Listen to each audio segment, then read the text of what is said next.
உங்களால என்ன பண்ண முடியுமோ. நான் புது செயலாளர் நான் சொன்னேன்னா ஐயோ வேணாம் தெய்வமே. ஊடக உறவுகளுக்கும் மேடையில் இருக்கக்கூடிய பெரியவர்களுக்கும் அத்துணை பேருக்கும் வணக்கம். தனித்தனியா பேர் சொல்ல நேரம் இல்லை, தப்பா எடுத்துக்க வேண்டாம். தம்பி தங்கதுரை பேசும்போது இங்க சொன்னாரு, அரசியல் பிரமுகர்கள் நிறைய பேர் வந்திருக்காங்கன்னு நம்மள சொன்னாரு. இல்ல நீ நிறைய பேசிட்ட, பேச விடுக்குறாரு. உண்மையிலேயே அரசியல் பிரமுகர்களா நாங்க இங்க வரல. இங்க தம்பிகள்லாம் ஜெயிக்கணும்னு ஆசையோடு ஒரு அண்ணன்களாக தான் இங்க வந்திருக்கிறோம். உங்களை அத்தனை பேரும் நீங்க ஜெயிக்கணும், அதை நாங்க பார்க்கணும். வருடந்தோறும் 52 வெள்ளிக்கிழமைகள் வருகின்றன.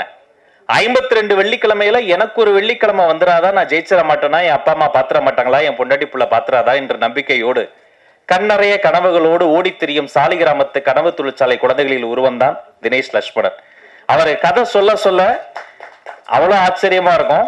நானும் அண்ணன் மணியரசு அண்ணனும் அண்ணன் அஜயன் பாலானவும் ஒரே மேடையில் இருக்கக்கூடிய வாய்ப்பை பார்த்து சில பேர் வியந்திருப்பீங்க. அதற்கு காரணம் தினேஷ் லட்சுமணன் தான். அதே மாதிரி இப்படி ஒரு அறிமுக இயக்குனருக்கு அவர் சுயம்பு, பெரிய இயக்குனர்கள்ட்ட எல்லாம் தம்பி வேலை பார்த்ததுல தன்னைத்தானே அப்படி செதுக்கி வந்தவன். அவர் சொன்ன கதையை நம்பி இத்தனை பெரிய ஒரு முடிவை எடுத்த தேசப்பற்ற மிக்க நடிகர் mister Arjun sir. Thank you so much sir. காலையில தம்பி நான் விசாரிச்சேன், என்னடா எல்லாம் வந்துருவாங்களா அப்படின்னு கேட்டப்ப நான் கேட்ட ஒரு வார்த்தை, நீ புது படம் ஃபர்ஸ்ட் டைரக்டர் அர்ஜுன் சார் வருவாரான்னு கேட்டப்ப வந்தா சந்தோஷப்படுவானே சார், கொஞ்சம் பிஸியா தான் இருக்காரு அப்படின்னாரு. உண்மையிலே எனக்கும் மகிழ்ச்சியாக இருந்தது. அவருக்காக வந்ததுக்கு ரொம்ப நன்றி சார்.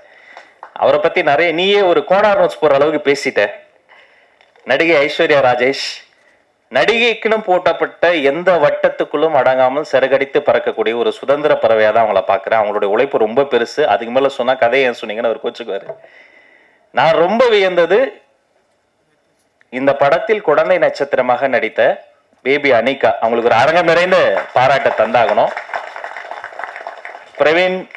பிரவீனுடைய அம்மாவை நடிச்சவங்க எல்லாருமே நம்ம தம்பி ராகுல் பிராங்ஸ்டர் நல்லா தொழில் கத்துக்கிட்ட, வந்த உடனே ஒரு பெர்ஃபார்மன்ஸ் பண்ணி ரொம்ப ஒரு மகிழ்ச்சியான ஒரு குடும்ப நிகழ்வாக தான் அதை நான் பாக்குறேன். ஏன் குடும்பம் நான் சொல்றேன்னா, எல்லா குடும்பத்துக்கும் ஒரே ஒரு சிந்தனை தான். என்னது, நம்மளை பத்தி எல்லாம் கவலைப்பட்டிருக்கோமா? இல்ல, நம்ம குழந்தைகளுக்கு எப்போதுமே இன்பம் நிலைக்கணும், துன்பம் நெருங்கக்கூடாதுன்னு நினைப்போம்.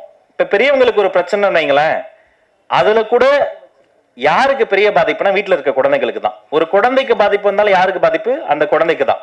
பெரியவங்களுக்கு வந்தாலும் குழந்தைக்கு, பேரண்ட்ஸ்க்கு வந்தாலும் குழந்தை, வீட்டுக்கு பாதிப்பு வந்தாலும் அந்த குழந்தைக்கு தான். அப்ப மகிழ்ச்சிகரமான ஒரு குழந்தைகள் வாழக்கூடிய ஒரு மகிழ்ச்சிகரமான அட்மாஸ்பியராக நம்முடைய வீடும் இந்த நாடும் இருக்கணும்ன்ற ஒரு கருப்பொருள் இருக்கு பாருங்க. அதுக்காகவே தினேஷ் லட்சுமணனுக்கு ஒரு அரங்கம் நிறைந்த கைத்தட்டல தரணும். அந்த சிந்தனை, அந்த கருப்பொருள்.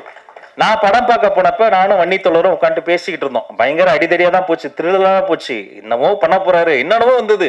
அப்புறம் கொஞ்சம் போகும்போது திடீர்னு அண்ணன் வேலராமூர்த்தி அண்ணன் வந்தாரு. அப்புறம் ஐஸ்வர்யா அவங்க வந்தாங்க. அப்புறம் பிரவீன் அவருடைய கேரக்டர் ஒன்னா போக வெறும் பிரீச்சியா இல்லாம அது ஒரு நூல் பிடித்ததை போல மிக செய்நேர்த்தியாக சொல்ல வேண்டியதை சொல்ல வேண்டிய அளவு சொல்லி நம்மை சிரிக்கவும் வைத்து சிந்திக்கவும் வைத்து, இசையமைப்பாளர் தொடங்கி கேமராமேன் தொடங்கி ஆர்ட் டைரக்டர்ல இருந்து ஸ்டண்ட் மாஸ்டர் அவர் வந்திருக்காரத்துல, அவர்ல இருந்து இங்க நம்ம மண்ணின் மைந்தர் டைரக்டர் பிரபாகரன் பேசுறோம். அந்த பேருக்கே உங்க மேல எங்களுக்கு காதல். இத்தனை ஒரு செய்நேர்த்தியோட ஒரு 4-5 படம் எடுத்தால் வரக்கூடிய ஒரு முதிர்ச்சி தம்பி தினேஷுக்கு இந்த வயதிலேயே கூடியிருப்பது மகிழ்ச்சி. இந்த படம் ஜெயிக்கணும். தீயவர் குலை நடுங்கன்னு பேர் வச்சிருப்பாருங்க. உண்மையிலேயே வன்முறை செய்யறவங்க, ரவுடிஸ் அவங்களாம் செஞ்சுட்டு தைரியமா போயிடுறாங்க. ஆனா மக்கள் நாம அஞ்சுக்கிட்டே இருக்கணும். அப்படி இருக்கக்கூடாது. தப்பு செய்யறவங்க தான் இனி அஞ்சணும். இதை போன்ற படைப்புகள், படங்கள் பாடங்களாக மாறணும். தீயவர்கள் மட்டும் கொலை நடுங்கணும். குழந்தைகளுக்கு ஒரு பாதுகாப்பான உலகத்தை நாம் உருவாக்கணும். இந்த படம் வெற்றி பெறுவதற்கு தயாரிப்பாளர் தொடங்கி அத்தனை பேருக்கும் வாழ்த்துக்களையும் சொல்லி, டைரக்டர் இல்லாம கூட ஒரு சீன் ஒரு ஷாட் நம்ம எடுத்துடலாம். அசிஸ்டன்ட் டைரக்டர்ஸ் இல்லாம ஒரு ஷாட் கூட எடுக்க முடியாது. இந்த துணை இயக்குநர்கள், அசிஸ்டன்ட் கேமராமேன்ஸ் அத்தனை பேருக்கும் நன்றி சொல்லி பாராட்டு சொல்லி வாழ்த்து விடைபெறுகிறேன். நன்றி, வணக்கம்.